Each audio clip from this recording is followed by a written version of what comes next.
Hello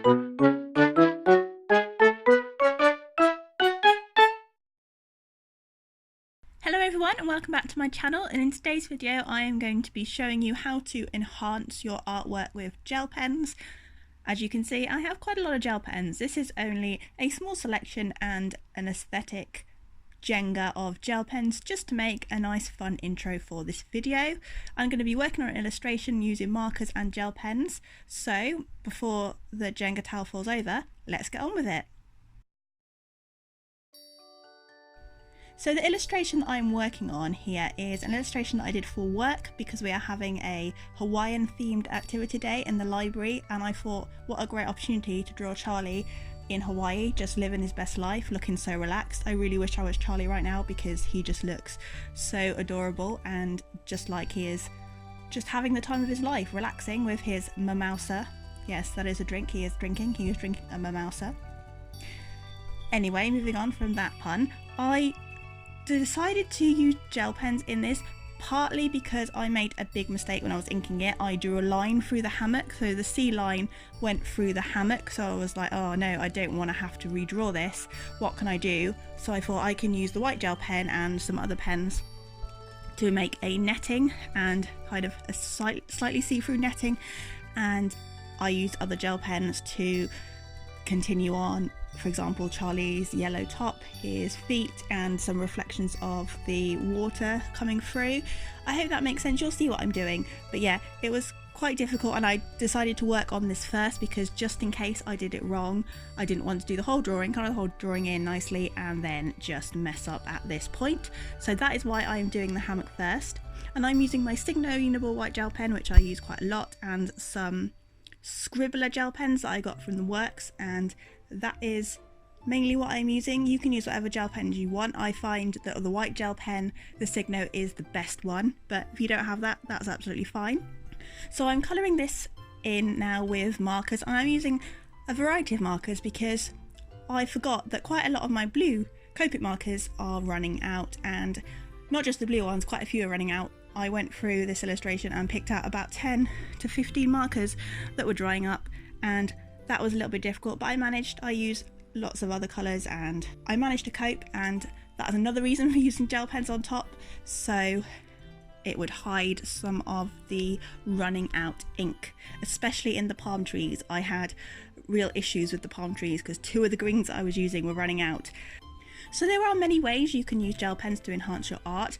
One thing that most of us probably do anyway is use the white gel pen to add highlights. I had a very intense phase of using white gel pen to highlight quite a lot, and this can be good, but it can also just not look so good as well. And in my case, some of the older pictures that I did, there's too much white gel pen. So instead of that, I use the Polychromos white pencil because it is not as pigmented and it gives it a bit of more of a subtle highlight, and that is what I did in the water. So you can use white gel pen to enhance your art. You can also use glitter gel pen, and I've done this in the past with some of my pieces to make them look a bit sparkly. I think I did it in my Mermouse piece. I used some glitter gel pen in the sea as well as nail polish just to make it sparkly, and glitter gel pen is good. I sometimes use glitter gel pen to shade in my pocket sketchbook that I take out and about because gel pens are quite cheap, and I use the glitter gel pen to shade over the top of pencil because it makes it sparkly, and who doesn't love a bit of sparkle? And another thing I am doing in this illustration is I am colouring in the lei, which is the flowery thing around Charlie's neck. I'm colouring the flowers in with some neon gel pens. I'm using a neon orange and a neon pink, and I copied this onto the flowers on the outside in the bottom corners. I coloured the rims of the flowers in the same colours that Charlie has around his neck just to tie it all together. I'm also colouring in the little turtle in there. You can see the little happy turtle. Kind of looks a bit like a Squirtle. The colours that I did in were a bit like a Squirtle. That was unintentional, but who doesn't love a Squirtle? So I did that in gel pen as well to make it stand out from the sea, to make it look like it's separate from the sea, because if I'd done it in the markers, I think it would have blended in a bit too much. So that is why I did that. I also used some gel pen on the drink and later on in the sand.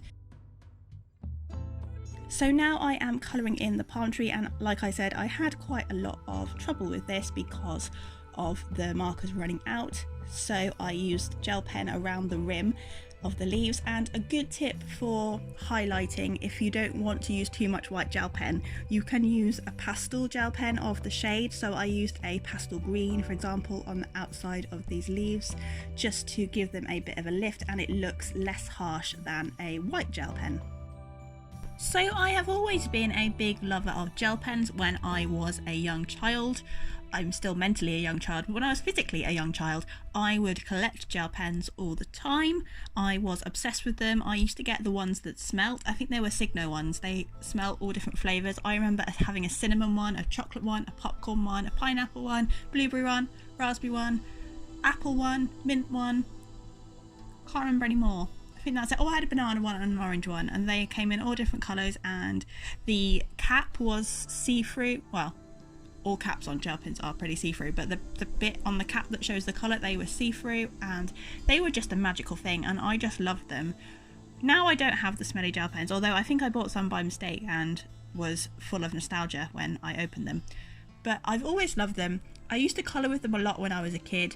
I don't know why, because they're not the best for colouring, even though this is a video about how to colour to enhance your art with gel pens. But I mean, big areas, they're not the best for colouring big areas. I'm only using them for smaller areas to enhance it. How many times am I going to say the word enhance in this video? Tell me in the comments below how many times I say enhance in this video. Anyway, I've always loved gel pens. I've always loved the sparkly gel pens. I've just loved them. They are one of my favourite art supply, and probably one of the most underrated art supplies, because you can do quite a lot with them. One of the disadvantages, of course, is they are not the A word, they are not archival, which doesn't really bother me too much because I'm using markers here. I'm using Copics, Spectra Noir and a couple of pro markers, and they're not archival either, so it doesn't really matter. They can fade a little bit over the top of the markers, and they do fade or soak in. I have that problem with the white gel pen sometimes. It fades in and doesn't look white, it looks a lighter version of the colour, which can be a good thing because you don't always want a harsh white highlight.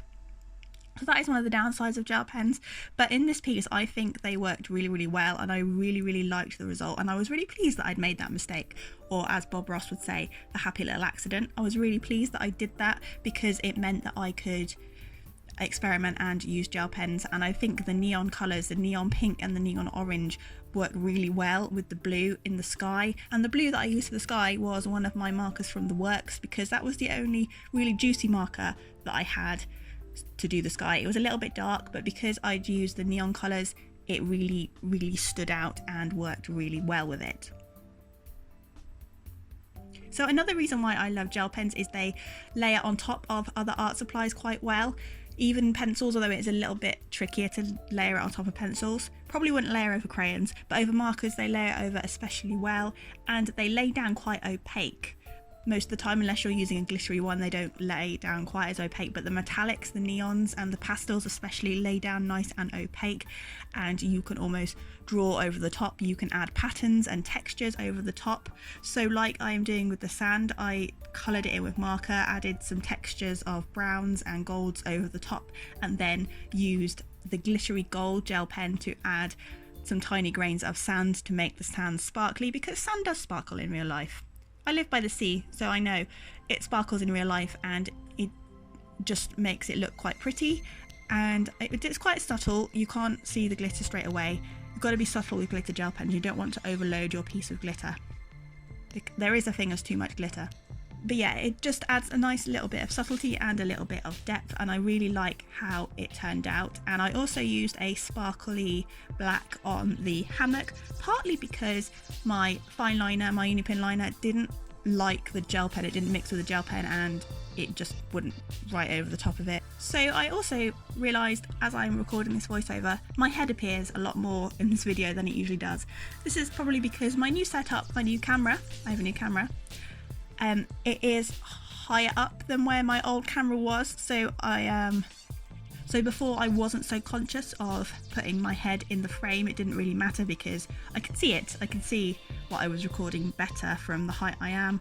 So I'm sorry if my head appears. It appears quite a bit, and it's quite a big head, and it does block the view. But I've tried to edit out as much of it as I can without spoiling the flow of the video, so do bear with me. I will work on not getting my big head in the way. So if you are new to my channel, welcome. My name is Katie.